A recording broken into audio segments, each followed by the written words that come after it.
Diz assim: então disse-lhe: se a tua presença não for conosco, não nos faz subir daqui. Moisés falou para Deus, né? A sua presença era mais importante. Deus dá uma ordem para eles se moverem daquele local, para eles subissem. Só que Moisés, ele parou e ele não pergunta para o povo: vamos pedir para que Deus vá conosco? Ele mesmo vai fazer isso. Ele mesmo vai falar com Deus.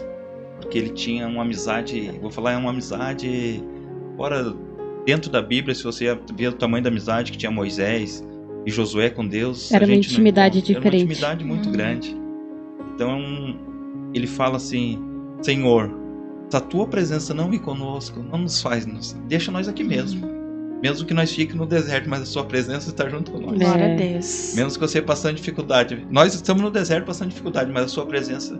E se nós sair, a sua presença não ir com nós, do que vai valer? É verdade. Então, sobre desse versículo, eu vou contar um pouco do meu testemunho. Sobre a conversão, sobre a caminhada. Nós sabemos que a nossa caminhada é árdua. A senhora tem uma caminhada maior que a minha. Sabe que a caminhada não é fácil.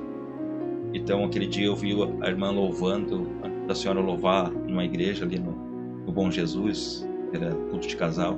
Eu vi a senhora pegar e dizer assim: eu lutei pelo meu casamento, estava indo de água abaixo, sabe? E eu fico olhando, porque o povo ele tinha de ver o testemunho e se aprofundar, e querer saber. Às vezes tinha alguém lá precisando ouvir isso, mas como é que ela fez pelo casamento dela? Ela buscou a Deus. Se não tivesse Deus na sua vida, a senhora não estava casada, mas a senhora perseverou, a senhora viu que estava indo por água abaixo, que nem diz. Então o meu testemunho começou assim, é um testemunho muito grande. Então, eu trabalhava em Passo Fundo, na cidade de Passo Fundo. E Deus estava trabalhando comigo sem eu saber, sem eu entender. Eu levantava às 7 horas da manhã antes de eu ir trabalhar num domingo e ligava a minha televisão do meu quarto. Sempre passava aqueles desenhos... Tem um desenho da Record, né? Bíblico. Eu era apaixonado por aqueles desenhos. E eu ficava o dia inteiro trabalhando com aqueles desenhos na minha cabeça e perguntando: mas eu tenho esse desejo, né? E eu comecei a ler a Bíblia lá no meu trabalho. Eu chegava em casa... Minhas filhas tinham, na época, 8 anos, eu acho. Eu não estou lembrado quando eu tenho 2 filhas. Elas diziam: pai, vamos no culto hoje? Eu ia, mas ia para agradar elas. Mas era um trabalhar de Deus sobre a minha vida naqueles momentos.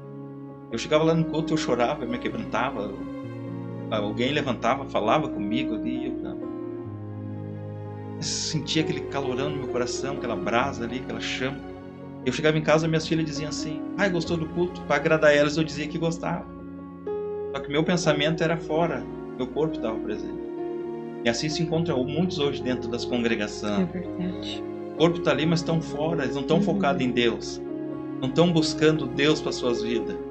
Eles estão preocupados lá fora, mas não ali dentro. Ali dentro é a hora de você, por mais difícil que você seja, você se colocar na presença de Deus, para que você veja o agir de Deus sobre a vida.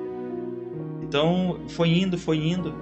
E daí a minha ex-mulher, ela dizia assim para mim: seja crente você, eu não quero ser. Isso ele me machucava sem eu saber. Então eu me afastei, mesmo sem eu ter primeiros contatos, eu acabei me afastando. E foi indo. E daí um dia eu recebi um telefonema. Ela bem assim: venha para casa que senão você não vai ver a tua mãe. Tua mãe tá muito mal. Daí minha mãe tinha dado um câncer. E eu, sem saber, eu já comecei a conversar com Deus. Digo: mas o que adianta eu pegar o ônibus e sair daqui lá? Não vai resolver. Eu falei: Deus, está nas tuas mãos. Nem liga que eu estou chorando. Amém, glória a Deus. E o ônibus vim para casa. Eu vim de 15, 20 dias. E acompanhei um pouco o tratamento da minha mãe. Aí, um dia eu fui visitar ela na quarta-feira.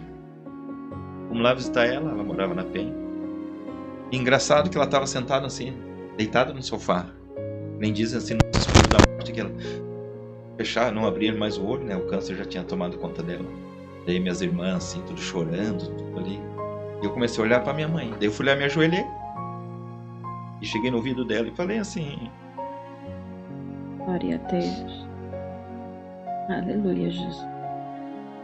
Falei assim: mãe, Deus vai lhe salvar. Sem ninguém saber, aí eu, ela e Deus. Ela bem assim: amém, eu aceito ele me salvar. Glória a Deus. Olha que interessante. Eu levantei dali naquele momento E, minhas irmãs ficaram me olhando, as minhas filhas ficaram me olhando assim. Abri a porta da casa, saí pra fora.